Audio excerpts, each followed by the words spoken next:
And welcome aboard, folks. I'm Steve Malzberg. Joining me now is Michael Barone, senior political analyst at the Washington Examiner and longtime co-author of the Almanac of American Politics. Welcome aboard, Michael.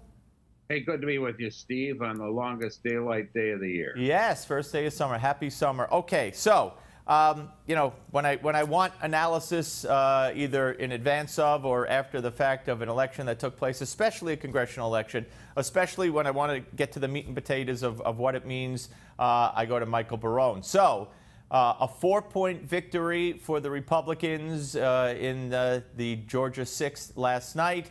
What does it all mean? Well, what it means is that it's obviously bad news for the Democrats, going to discourage them. They pumped $30 million into a race there that they thought they could win. They've been favored to win since the April 18th first election when Mr. John Ossoff, the Democratic candidate, got 48.1% of the vote. And guess what? He got 48.1% of the vote again in a very big turnout. And what it says to me is that Democrats have a chance to advance in districts where you have a lot of high education voters and who were repelled by Donald Trump. That's the good news for them. The bad news is there aren't that many such districts in the country. Most high education districts are held by Democrats and have been held by them for many years under our persistent partisan patterns. You know, if you take a look at the top, the districts with 50% or more college graduates, Republicans hold only 6 of them. Georgia 6 was the preeminent one. 59% of its residents are college grads, the 6th highest percentage of any of the 435 congressional districts. Donald Trump got 48% of the vote there, down from Mitt Romney's 61%, but Democrats were not able to convert that into a special election win. And why do you think that is? I mean, do you believe that you know, there was a high turnout, so people came out and pulled the lever for Ms. Handel? Do you believe it was to show we're still with Trump, even though he only won the district by 1 percentage point, as you correctly point out? We're sick of this Russia stuff. We don't care. I mean, or you're a terrible Democratic candidate. You don't even live in the district. Or we don't like Nancy Pelosi. I heard that theory out there today. Why did it turn out the way it did, do you think? Well, you didn't hear nearly as much about Russia as you do from mainstream media reporters and analysts who all long to be the next Bob Woodward and to have that kind of net worth. But you did hear a lot about Nancy Pelosi, which was a way of arousing traditional Republican partisanship. You had a big turnout, 260,000 as against 210,000 in the same district in the 2014 off-year election. It's unusual to have a special election with such a big turnout. And I think the kind of violent criticism and acts of violence that have been committed by the left against the Republicans may have played a part there. The baseball shooting, a lot of mainstream media was happy to turn the talk away from that and towards, you know, these dreams that they're going to find collusion with Russia and they're going to impeach Donald Trump. But I think that people may have taken notice of that. And of course, there have been multiple incidents of threats against Republican candidates, violent threats, far out of proportion to those that appear to be made against Democrats.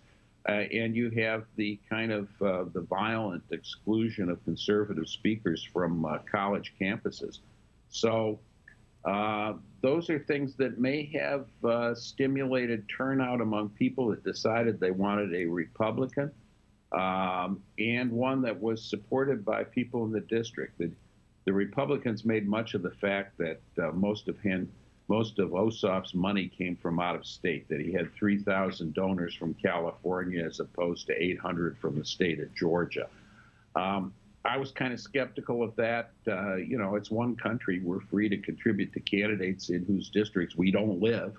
But that's perhaps one of the weaknesses of the Democratic Party, is that if you look at the data where their money comes from, it's hugely disproportionately from Metro New York, Washington, Los Angeles, and San Francisco, areas that voted, you know, 69% for Hillary Clinton over Donald Trump.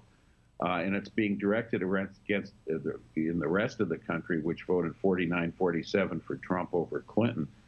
I think that's a potential vulnerability for Democrats in many of these districts. Yeah, so going forward, as we look ahead to 2018, they're 0 for 4 now, the Democrats. Chances are they'll be 0 for 6. I think there are 2 more coming up, which one is the Sessions seat in the Senate in Alabama. And I don't know that that would be in play. But so where are we heading into 2018 based on, the 4 that we've seen culminating with last night? Well, we have to keep in mind Republicans are exulting, Democrats are discouraged, but the fact is these are 4 districts that were Republican-held districts by congressmen who were appointed to positions in the Trump administration. So that way the deck was obviously stacked for Democrats. But the other angle is that special elections are where you can most easily cast a free vote of protest. You can cast a vote against the president and his party, and I'm angry about this, or I don't like their health care plan, which has been scoring badly in the polls. I don't like Mr. Trump's obstruction of justice or whatever other baloney sausage charges are being made against him most recently, without changing the composition of the Congress by very much, and without turning control over to the other party. Special elections are kind of a free vote. Off-year elections, a little less of a free vote. In November 2018, you'll be voting in the House, and if you cast a vote for the Democratic Party, you have some, that may push the Democrats over the majority. They've got a potential of winning a majority there, so it's a little less of a free vote. And of course, in the presidential year, you risk turning over the executive and legislative branches to the other parties when you cast a vote. So those are sort of the more ironclad votes. But it's discouraging to the Democrats that they weren't able to do better in this district. I would say one other thing, Steve, that I haven't seen other people comment on. This candidate, the Democratic candidate in this district, and the Democratic candidates in at least 2 of the 3 other special elections that have been held, in my judgment, just did not have anything like the political skill, the political acumen, the political surefire touch that dozens of Democratic candidates had in the 1970s and took over seats that were held by, that were Republican-leaning districts. They won in special elections. They won in the 1974, 76, 78 election, even in 72 when George McGovern was losing.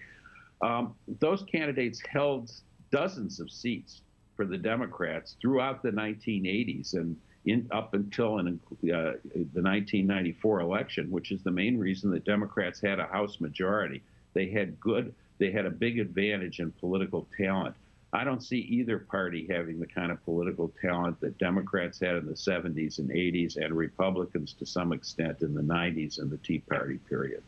All right, Michael, it's great to talk to you, sir. We'll check in again soon, early and often, as we head to 2018, which will be here before you know it. Have a great beginning of summer and rest of summer. We'll speak to you soon. Excellent. Thanks, Steve. All right, Michael Barone, ladies and gentlemen, and I want to thank you for being out there. Don't forget, you could always stay informed by watching newsmaxtv.com and check out the website newsmax.com.